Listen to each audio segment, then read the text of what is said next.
PhD, Doctor of Philosophy. Thank you. Thank you very much once again.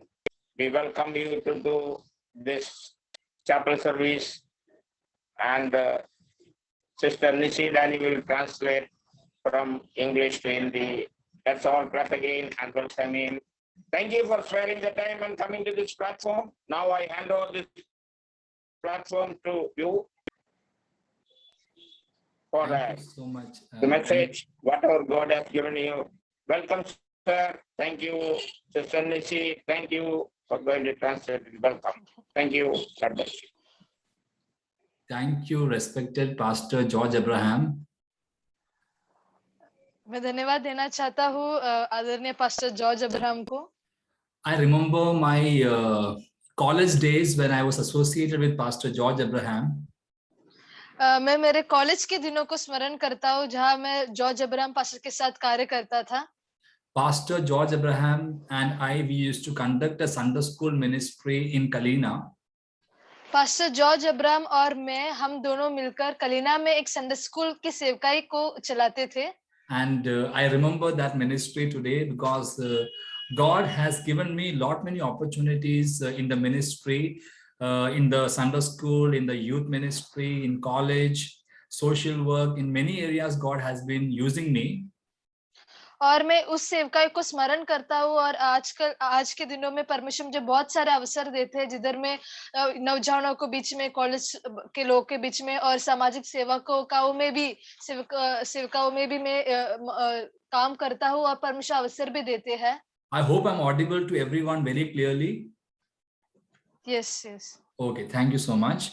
Okay, but I believe it was a small opportunity that God gave me in my life that has led me to a great achievement today.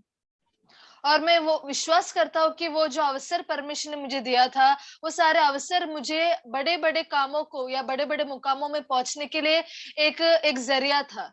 Please understand, my dear believer, every opportunity that God gives you is an opportunity for you to prove yourself for the kingdom of God. परमेश्वर के लोगों, आपको ये स्मरण करना है कि हर एक अवसर जो आपको मिलता है वो अवसर आपको इसीलिए दिया गया है कि आप अपने आप को साबित करें कि आप किसके लिए बुलाए गए हैं, परमेश्वर के राज्य के लिए किस पुकार से आपको बुलाहट से आपको पुकारा गया है. Every opportunity that you get for the church, get in the church. I remember in my church, especially when I was in my church, I used to be participating in all the church activities.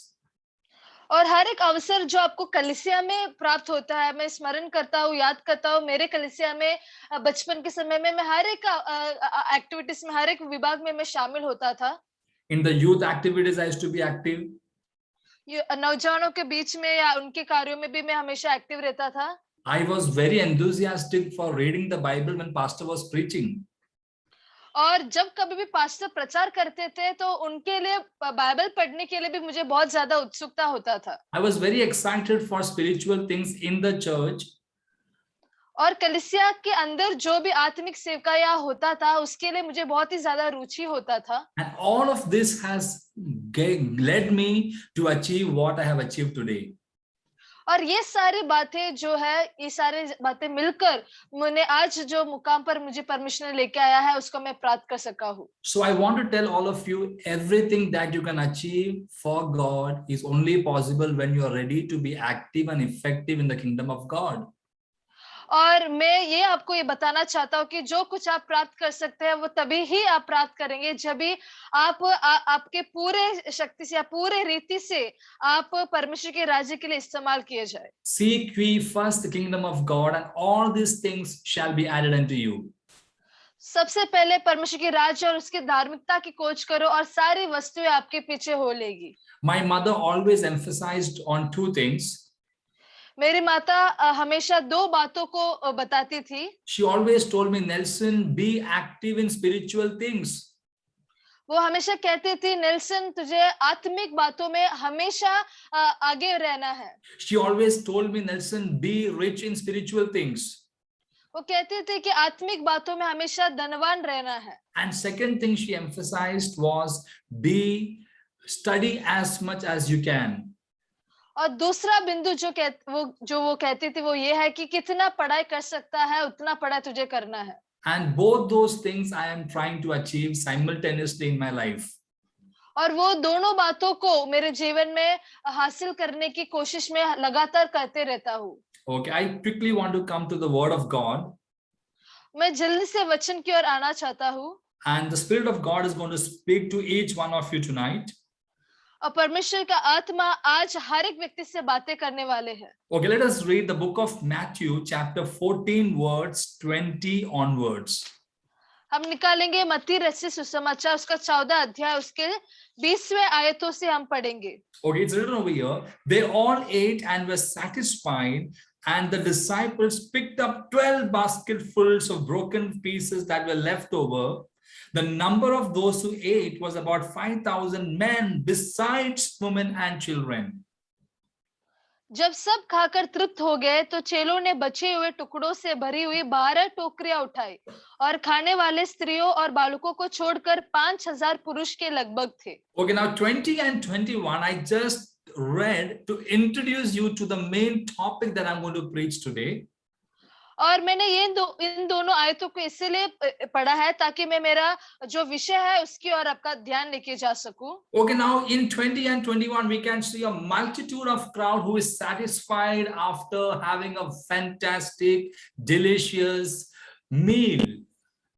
और 20वें और 21वें आयत में हम देख सकते हैं कि इतना बड़ा झुंड के लोग जो है बहुत ही अच्छे खाने को खाकर तृप्त हो गए हैं। In the previous verses, if you read, there were people who came, people who got healing, the sick were delivered. Okay, a lot of miracles happened, and then people were about to leave. That is the time when Jesus also gave them the physical food to eat.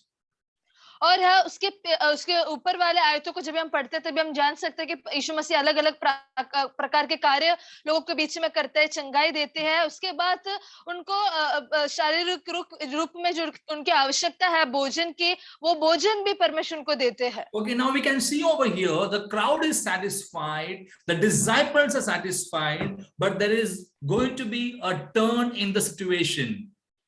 और यहाँ हम देख सकते हैं कि जो लोग हैं वो खाकर तृप्त हो गए हैं, चेले भी तृप्त हो गए हैं, लेकिन यहाँ एक बदलाव को हम देख सकते हैं। The Spirit of God says, many of you are sometimes satisfied with your life.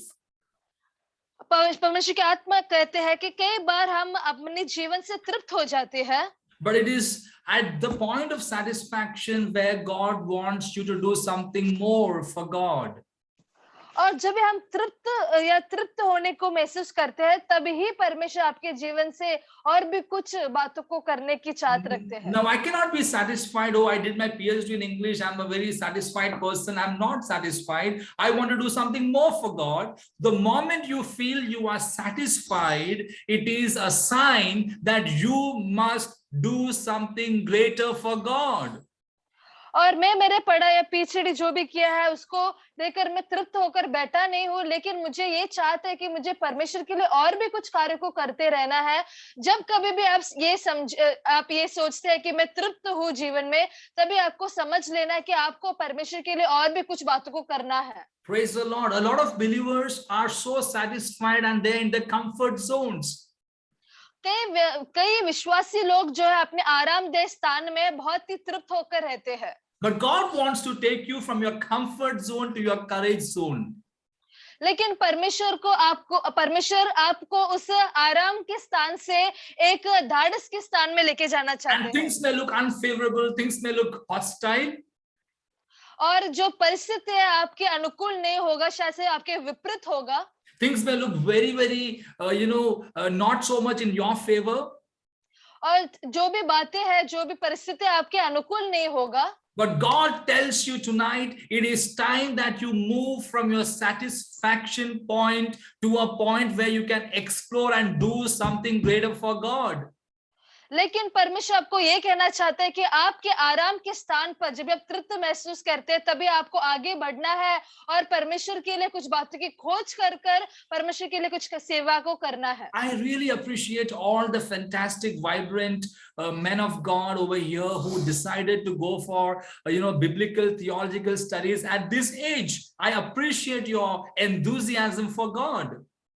और यहाँ जो भी लोग जुड़े हुए हैं, जो लोग इस उम्र में भी परमेश्वर की बातों को सीखने के लिए, थियोलॉजिकल स्टडीज के लिए आगे आए हैं, उन सभी लोगों के लिए मैं बहुत ही ज्यादा आनंदित हूँ। So you are not in the category of believers who are just satisfied with the really routine of life.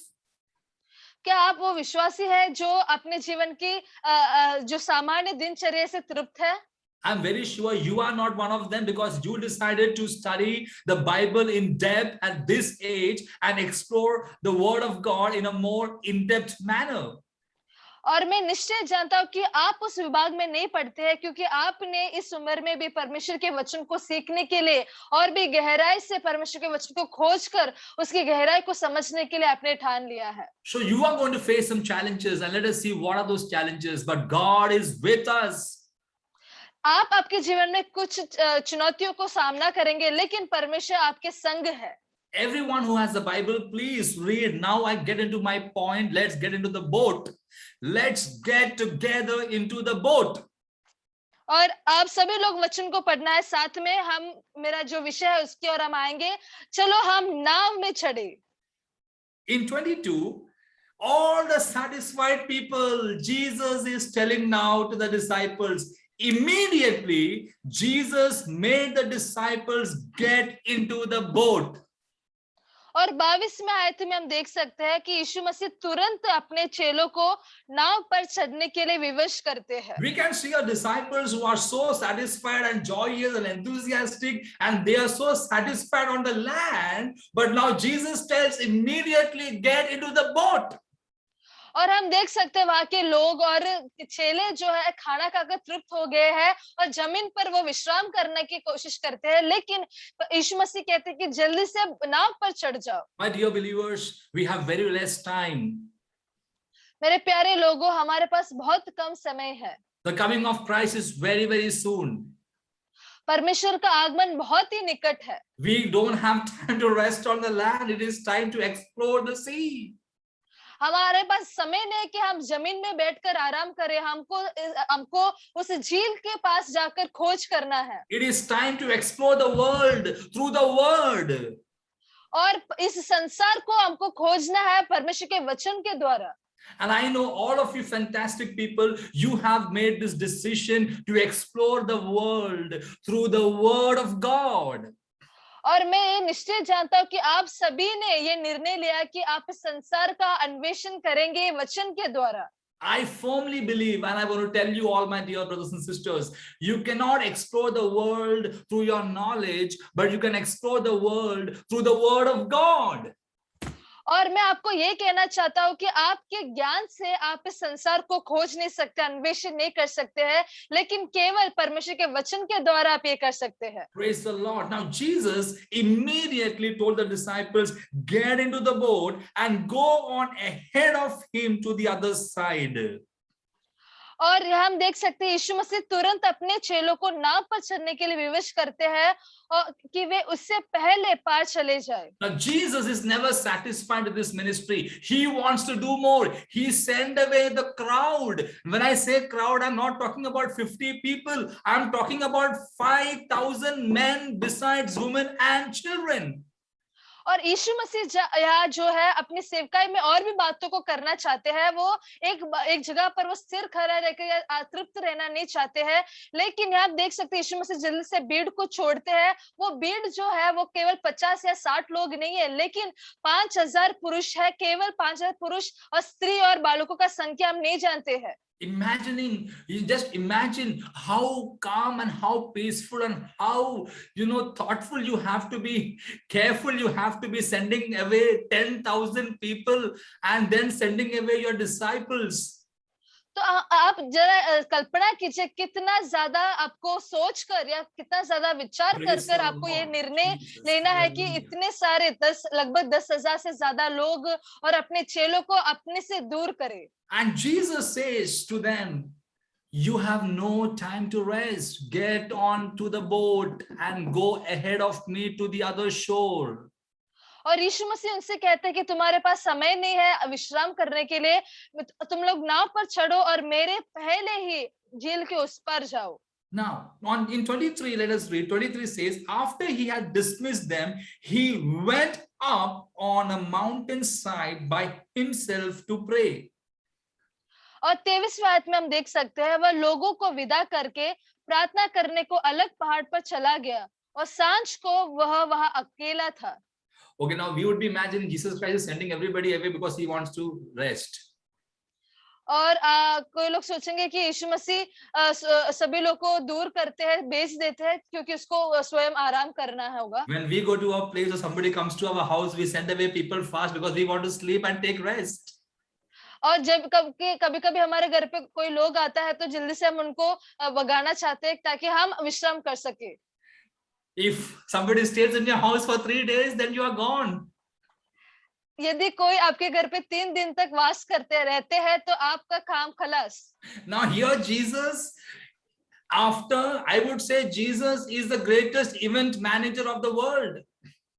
और Praise मैं the ये Lord. कहूंगा कि यीशु मसीह जो है दुनिया के सबसे बड़ा इवेंट का मैनेजर है. Managing a crowd of 10,000 plus, sending away his 12 disciples, he is still vibrant and he is still enthusiastic to pray. इतने बड़े झुंड को 10,000 से भी ज्यादा लोगों को संभालना और अपने चेलों को अपने से दूर करके झील के उस पार जाने के लिए कहना और इतने सारे कार्य को करने के बाद भी वो प्रार्थना करने के लिए बहुत ही ज्यादा उत्सुक है. People like us, we would think about taking 2 days rest after having a convention of 10,000 people. और हम जैसे लोग जो है 10,000 लोगों का कन्वेंशन को आयोजित करने के बाद 2 दिन का विश्राम को लेंगे. Praise the Lord. Some will take 1 month rest. कोई लोग 1 महीने तक आराम करेंगे. Praise the Lord. And some will even go for a VRS, voluntary retirement. और कोई लोग जो है विश्राम लेकर रिटायरमेंट ले लेंगे. But Jesus never retired from his ministry and he was never tired of his ministry. यीशु मसीह कभी भी अपने काम से पीछे नहीं हटते थे और कभी भी अपने काम से थकते नहीं थे. Praise the Lord. Hallelujah. Now what happens? Jesus went by himself on the top of the mountain to pray. और हम देख सकते हैं यीशु मसीह स्वयं उस पहाड़ पर चढ़ते हैं और प्रार्थना करने लगते हैं. Now Jesus is a supernatural person. He can just not be praying. He can go in the boat with them. और यीशु मसीह जो एक अलौकिक व्यक्ति है और वो केवल प्रार्थना नहीं कर रहे हैं, वो शायद से उस लोग के साथ नाव पर भी जा सकते थे. If Jesus felt the need of prayer in his life, imagine, my dear brothers and sisters, how much important it is for us to pray and spend time in the presence of God. यदि यीशु मसीह को प्रार्थना करने का जो इतना बड़ा बोझ उनके ऊपर था और उनको भी प्रार्थना करना था, तो सोचिए कि आप और मैं कितना ज्यादा प्रार्थना में समय बिताना है. Jesus knew that the disciples will encounter problems, they will encounter waves, they will encounter challenges. So he went on top of the mountain and he began to pray. Watch and pray that you may not fall into temptation. और यीशु मसीह जानते थे कि उनके चेले झील के उस पार जाने वाले हैं, उनको तूफान का सामना करना पड़ेगा, लहरों का सामना करना पड़ेगा. तो यीशु मसीह पहाड़ पर जाकर प्रार्थना करने लगते हैं. वो सचेत होकर जागते रहकर वो प्रार्थना कर रहे हैं. Praise the Lord. Jesus went, and in the Bible it says in 23, later that night he was there alone. और 23 के आखिरी स्थान पे हम देख सकते हैं, यह लिखा गया है कि सांझ को वो वहां अकेला था. The best time to be alone is in prayer, my dear friends. और सबसे अच्छा जगह जिधर हम अकेला रह सकते हैं वो है प्रार्थना के स्थान पर. Jesus began to spend his time alone on top of the mountain. Imagine the energy and the stamina. After handling a crowd of thousands, Jesus climbs the mountain. He goes on the top of the mountain and he spends his time alone there praying and talking and experiencing the glory and the presence of God. यीशु मसीह उस पहाड़ पर अकेला समय बिताते हैं प्रार्थना करने के लिए। आप जरा कल्पना कीजिए कि इतने बड़े झुंड को संभालने के बाद यीशु मसीह उस पहाड़ पर चढ़ते हैं और वहां जाके प्रार्थना करते हैं, परमेश्वर से बातें करते हैं और परमेश्वर की उपस्थिति को अनुभव करते हैं। The word of God that you hear should just not give you knowledge and a theological degree, but the word of God that you hear should give you the stamina and the power and the enthusiasm and the capacity to encounter every problems in your life. और जो भी पढ़ाई आप करते हैं, जो भी theological ज्ञान आप लेते हैं, वो केवल आपका ज्ञान बनने के लिए नहीं, लेकिन आपके अंदर वो रुचि, आपके अंदर वो उत्सुकता कि आप परमेश्वर के लिए कार्य करें, वो रुचि भी बढ़ना जरूरी है। Praise the Lord. The time is very, very less, my dear brothers and sisters. समय बहुत ही ज्यादा कम है। Let us become enthusiastic like Jesus. हमको यीशु मसीह के जैसे समान उत्साहित रहना है। Let us become enterprising like Jesus. और यीशु मसीह के समान हमको सेवकाई करना है। Let us be passionate and compassionate like Jesus. और यीशु मसीह के समान ही दयालु और यीशु मसीह के समान ही एक उत्साह के साथ आगे बढ़ना है। Jesus was compassionate and he was passionate both at the same time. यीशु मसीह दयालु भी थे और उसके अंदर एक तीव्रता भी थे। Praise the Lord, Jesus Christ of Nazareth. Hallelujah. Amen. Hallelujah. Now Jesus couldn't rest. He climbed on top of the mountain and began to pray, and let's see what's going to happen next.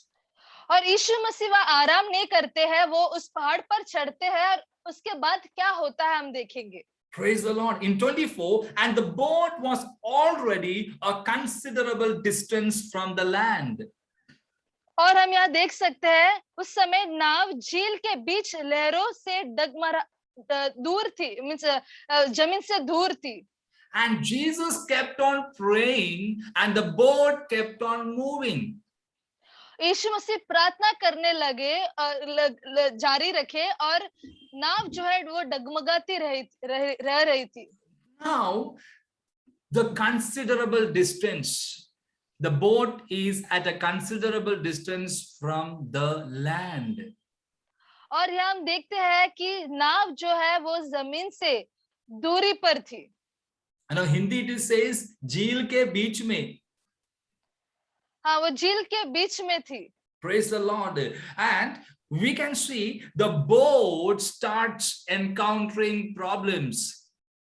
और हम देख सकते हैं नाव जो है संकट को सामना करने लगते हैं। But the Jesus who sent you ahead is behind you, my dear friends. लेकिन जिस यीशु ने आपको आगे भेजा है वो यीशु आपके पीछे भी है। If Jesus has told you to leave, he is behind you.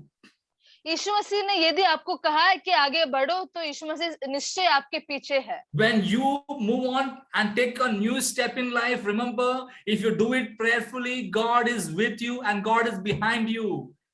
और यदि आपने कुछ कार्य को किया है और कुछ नए कदम को लिया है प्रार्थना के द्वारा, तो आपको ये स्मरण करना कि यीशु मसीह आपके पीछे है। And the waves began to, and the wind began to clash with the boat.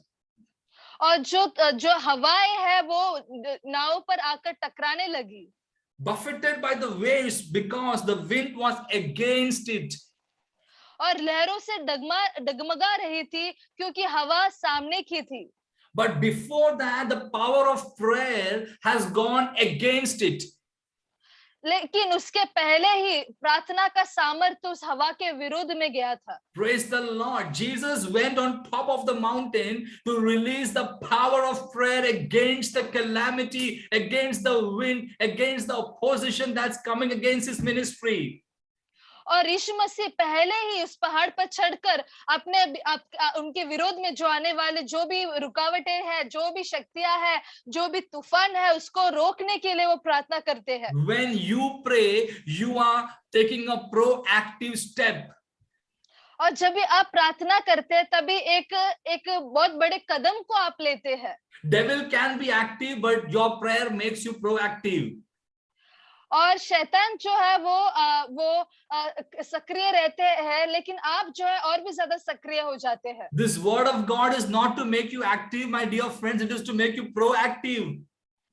परमेश्वर का वचन आपको केवल क्रियाशील बनाने के लिए नहीं है, लेकिन आपको सक्रिय बनाने के लिए है। Prayer is to make you proactive. आपको सक्रिय बनाने के लिए है प्रार्थना। Now see what's going to happen. Immediately Jesus sent them on the boat. Now see what's going to happen. In 25, shortly before dawn, Jesus went out to them walking on the lake. और यहाँ हम देखते हैं कि यीशु मसीह तुरंत चेलों को उस पर तो भेजते हैं। अभी 25वें आयत में हम देखते हैं, और यीशु रात के चौथे पहर झील पर चलते हुए उनके पास आया। When you pray, my dear friends, when you pray intensely, when you pray to God, He will make you walk on unimaginable situations. जब भी आप प्रार्थना करेंगे, जब भी आपके परिस्थितियों में भी आप प्रार्थना में लवलीन होगे, तभी आपके सोच से परे हुए अवस्थाओं में भी परमेश्वर आपको चलने का सामर्थ्य देंगे। Now for Jesus, it was not a considerable distance. यीशु मसीह के लिए वो जो दूरी है वो बहुत ज्यादा नहीं था। Praise the Lord. So today, when you imagine it is a considerable distance, the prayer can take you to that place much earlier than we imagine, my dear friends. Hello? Okay, the prayer can take you to unimaginable places. Prayer can take you to unexpected places. Prayer can take you to unbelievable places than you imagine ever. और प्रार्थना जो है, हम जिधर जो सोच नहीं सकते हैं, जिसकी कल्पना हम नहीं कर सकते, उन स्थानों में भी प्रार्थना हमको लेके जा सकता है। I believe all of my friends in this group, God is going to take you to unimaginable places, unexpected places, unthought places. God is going to take you to situations where you have never imagined, you've never thought. Our God is a God who is able to do exceedingly abundantly than what we ask or think. और मैं ये विश्वास करता हूँ कि हम सभी लोग, आप जो भी लोग जुड़े हुए हैं, आप सभी के जीवन में आपके कल्पना से भी बढ़कर, आपके सोच से भी बढ़कर, आपके प्रतीक्षा से भी बढ़कर स्थानों में परमेश्वर आपको चलाएंगे, लेके जाएंगे। और हमारा परमेश्वर जो है, हमारे प्रार्थनाओं से, हमारे पूछने से भी ज्यादा आशीषों से भरने वाला परमेश्वर है। Listen to me carefully, everyone. Please listen to the next point very carefully. और अगले बिंदु की ओर आप ध्यान से सुनना है। Where your education cannot take you, prayer can take you. जहाँ आप पढ़ाई को लेके नहीं जा सकता है, वहाँ प्रार्थना आपको जा सकता है। Where your knowledge cannot take you, prayer can take you. जहाँ आपका ज्ञान आपको लेके नहीं जा सकता, वहाँ प्रार्थना आपको लेके जा सकता है। Your theology cannot take you to places, but your prayer will take you to places. आपका थियोलॉजी आपको जगहों पर लेके नहीं जाएंगे, लेकिन आपका प्रार्थना निश्चय आपको अलग-अलग जगहों पे लेके जाएंगे। Jesus went on top of the mountain to spend time alone in prayer, my dear friends. यीशु मसीह उस पहाड़ पर चलते हैं और वहाँ अकेले में प्रार्थना करने लगते हैं। Okay, now let us see 26. When the disciples saw him walking on the lake, they were terrified. It's a ghost, they said, and cried out in fear. और 26वें आयत को हम देखते हैं, चेले उसको झील पर चलते हुए देखकर घबरा गए और कहने लगे, यह भूत है। डर के मारे चिल्लाने लगे।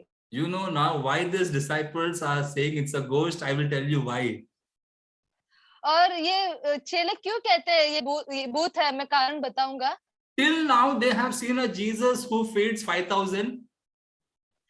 अभी तक उन्होंने ऐसे यीशु को देखा था जो 5,000 लोगों को खाना देते हैं। They have seen a Jesus who heals people. वो ऐसे यीशु को देखे हैं जो लोगों को चंगाई देते हैं। A Jesus who delivers people. यीशु जो छुटकारा देता है।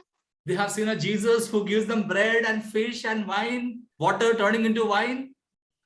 और उन्होंने ऐसे यीशु को देखा जो उनको रोटी देते हैं, मछली देता है और पानी को द्राक्षरस में बदल देता है। Their imagination of Jesus is only confined to these things. My dear friends, my dear believers over here, please don't confine your understanding about Jesus. Jesus is not a God to heal your sickness. Jesus is not a God to deliver you from your problems. He is the way, He is the truth, and He is the life. और यह चेले जो है केवल यीशु मसीह को इन्हीं बातों में जानते थे और केवल यीशु मसीह के सामर्थ को इन्हीं बातों में वो सीमित करके रखे थे। और यीशु मसीह जो है आपके सोच में, आपके सोचों में, आपके विचार में आपको परमेश्वर के सामर्थ को सीमित नहीं करना है, केवल आपको चंगाई देने के लिए, केवल आपको छुटकारा देने के लिए नहीं, केवल, लेकिन यीशु मसीह जो है मार्ग, सत्य और जीवन है। When you pray, people will not be able to realize you sometimes. जब भी आप प्रार्थना करेंगे, कभी कभी लोग आपको पहचान नहीं पाएंगे। You will pray so much that people will not be able to realize you. आप इतना प्रार्थना करेंगे कि लोग आपको समझ नहीं पाएंगे The impossible will become possible. और जो असंभव है वो संभव हो जाएगा। Where people told that you cannot reach, you will reach there. और जहां आप पहुंच नहीं पाएंगे, इस प्रकार की बोली जिस लोगों ने कहा है, वो आप उसी स्थान पर पहुंच पाएंगे। Your relatives will say you will never go ahead in life. आपके रिश्तेदार शायद से कहेंगे कि आप आपके जीवन में आगे नहीं बढ़ेंगे। People would have done all the witchcraft against you. शायद से लोगों ने सारा तंत्र मंत्र आपके विरोध में किया होगा। But prayer can take you to places you never imagined. लेकिन प्रार्थना आपको उन स्थानों में ले जाएगा जिसके बारे में आपने कभी भी सोचा भी नहीं होगा। Praise the Lord Jesus Christ. Hallelujah. When the disciples saw him walking on the lake, they were terrified. It's a ghost, they said, and cried out in fear. But Jesus immediately, I love Jesus, you know, he does everything immediately. और यहाँ हम देखते हैं कि लोग यीशु मसीह को देखकर घबरा जाते हैं और कहते हैं कि ये भूत है और चिल्लाकर रोने लगे। लेकिन 27 आयत में हम देख सकते हैं तभी यीशु ने तुरंत, यीशु मसीह की एक बात मुझे बहुत ही ज्यादा अच्छा लगता है कि वो सब कुछ तुरंत करते हैं। Take courage. It is come out of your comfort zone to your courage zone. दाढ़स बांधो, मैं हूँ, डरो मत। आपको आपके विश्राम स्थान से उठकर आपके दाढ़स के स्थान पर जाना है। A prayerful person is always a courageous person. जो व्यक्ति प्रार्थना करता है वो हमेशा दाढ़स बांधा रहता है। He will never be afraid of the challenges that's ahead of him. और जो भी चुनौती उनके विरोध है उसको देखकर वो भय होगा। He will never be terrified. He will never be petrified. He will never be scared because he knows Jesus is with him.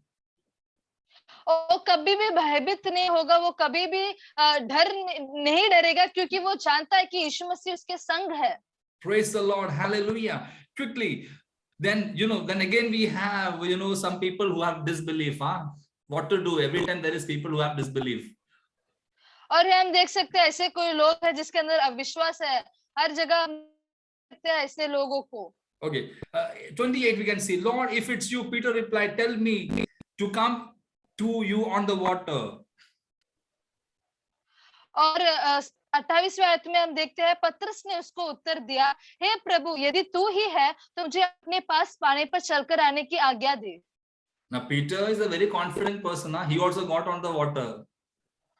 और यह पतरस जो है बहुत ही हियावशाली व्यक्ति है, वो भी पानी पर आ जाता है। The Peter got down out of the boat, walked on the water and came towards Jesus. But when he saw the wind, he was afraid and beginning to sink, cried out, Lord, save me. तब पतरस नाव पर से उतरकर यीशु के पास जाने को पानी पर चलने लगा, पर हवा को देखकर डर गया और जब डूबने लगा तो चिल्लाकर कहा, हे प्रभु, मुझे बचा। Don't start praying when you start sinking. जब भी आप डूबने लगते हैं तभी प्रार्थना करने का शुरू मत कीजिए। Start praying so that you don't sink. प्रार्थना करने के लिए शुरू कीजिए ताकि आप ना डूबे। Praise the Lord. Hallelujah. Immediately. Now, again, Jesus does everything immediately. 31 you see. Immediately, Jesus reached out his hand. जो बातें हैं वो तुरंत करते। 31वें आयत देखते यीशु ने तुरंत हाथ बढ़ाकर उसे थाम लिया and caught him.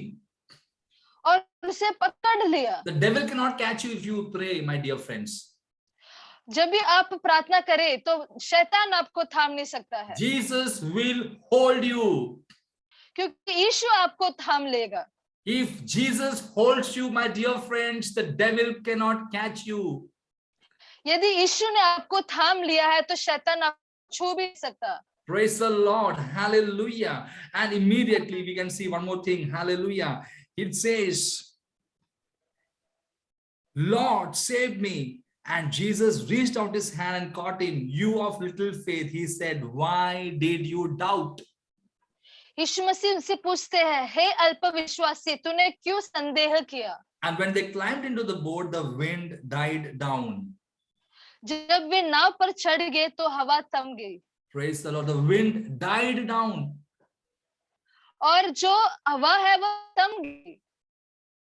The wind cannot resist anymore. क्योंकि हवा जो है और भी ज्यादा प्रभाव नहीं डाल सकता। The wind couldn't last anymore.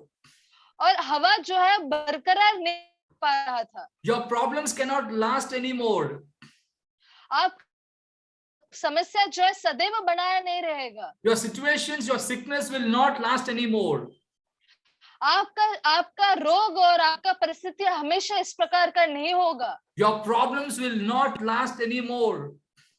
और आपका संकट हमेशा बड़ा नहीं रहेगा। Because Jesus is with you.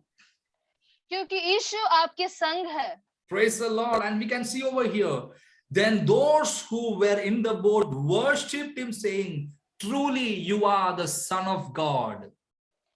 इस पर उन्होंने जो नाव पर थे उसे दंडवत करके कहा, सचमुच तू परमेश्वर का पुत्र है। Truly you are the Son of God. सचमुच तू परमेश्वर का पुत्र है। Praise the Lord. Hallelujah. Everything that we face in our life is to experience the truly great God in our life. हर एक अवस्था से जो हम चाहते हैं वो ऐसे अनुभव को हम देते हैं ताकि हम परमेश्वर के उस अद्भुत कार्यों को अनुभव कर सके। Every problem that you encounter is to make you experience the greatness of God. हर एक समस्या को जो आप सामना करते हैं, हर एक समस्या आपको परमेश्वर की महानता को बताता है। Please do understand that every problem that you face in your life, every challenges, every situation, every opposition that you face, my dear friends, it is not to be discouraged. God says, be courageous. Be courageous. Never lose your confidence. Never lose your confidence. The word of God says, I can do all things through Christ who strengthens me.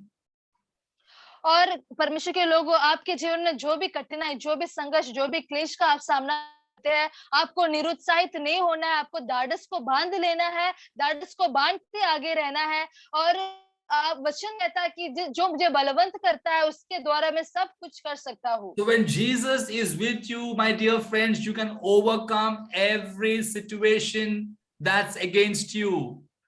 जब भी यीशु मसीह आपके संग है तो हर एक विपरीत परिस्थिति के ऊपर जयवंत हो सकते हैं। And every situation that you are facing will be a testimony for you tomorrow. हर एक परिस्थिति जो आप आज सामना करते हैं वो कल एक गवाही बन जाएगा। Psalms 71 verse 20 says, और भजन संहिता का 71 का 20 अध्याय आयत इस प्रकार से कहता है, though you have made me see troubles many and bitter, you will restore my life again. From the depths of the earth, you will again bring me up. तूने तो हमको बहुत से कठिन कष्ट दिखाए हैं, परंतु अब तो फिर से हमको झिलाएगा और पृथ्वी के गहरे गड्ढे से उबार लेगा। God is going to revive you, my dear friends. परमेश्वर आपको जिलाने वाली है। God is going to revive you from whatever situation, whatever problems, whatever sickness, whatever problems you're facing in your life. God tells He is going to revive you once again. जो भी अवस्था सामना कर रहे हैं, जो भी रोग की अवस्था में आप पड़े हुए हैं, लेकिन परमेश्वर का वचन कहता है कि परमेश्वर आपको वहां से जिलाएगा। Where people thought it's your end, जब भी लोगों ने सोचा कि आपका अंत है, God says, I am going to revive you once again. परमेश्वर कहता है कि मैं तुझे एक और बार जिलाने वाला हूँ। When you thought I will not be able to move forward, जब आपने सोचा कि मैं आगे नहीं बढ़ पाऊंगा, when you thought I cannot do anything more than this, जब आपने सोचा कि मैं इससे ज्यादा और कुछ नहीं कर सकता, God tells you, though you have seen troubles many and bitter, I will restore you again and bring you up again from the depths of the earth. यीशु मसीह आपसे कहता है कि आपने निश्चय कष्ट को देखे है, लेकिन मैं तुम्हें फिर से जिलाऊंगा और पृथ्वी के गहरे गड्ढे से मैं तुझे उभारूंगा। Jesus went on top of the mountain and began to Ish- pray. यीशु मसीह पहाड़ पर जाकर प्रार्थना करने लगते हैं। Praise the Lord. Let us all be enthusiastic, passionate. Time is very, very less, my dear friends. Let us spend more time with God, pray to God, and let's be courageous to face every situation that's going to come in the days to come. परमेश्वर के लोगों, हमको उत्साहित नहीं होना है, लेकिन हमेशा उत्साह के साथ प्रोत्साहित होकर और तीव्रता के साथ आगे बढ़ते रहना है, क्योंकि समय बहुत ही कम है। God bless every one of you over here, and you are going to be a blessing, and you are going to be a channel of blessing, enthusiasm, energy to many people. परमेश्वर आप सभी को आशीष करे, और मैं विश्वास करता हूँ कि आपके द्वारा परमेश्वर अनेक लोगों को प्रोत्साहित करेंगे, अनेक लोगों को उबारेंगे और अनेक लोगों को ऊंचा करेंगे। When people look at you, they shall be recharged, and they shall be enthusiastic, they shall be filled with energy. और जब ये लोग आपको देखेंगे, वो लोग रिचार्ज हो जाएंगे, उनके अंदर प्रोत्साहन आ जाएगा और वो सामर्थ हो पाएंगे। God bless you. Thank you so much, Pastor. परमेश्वर आप सभी को आशीष करे। धन्यवाद। Thank you, Dr. Nelson Daniel. God bless you. God bless you. Very good message. Even though I also have preached this passage many times, but thank you for taking it as a new dimension. Thank you very much. May God bless you, bless your ministry, bless your future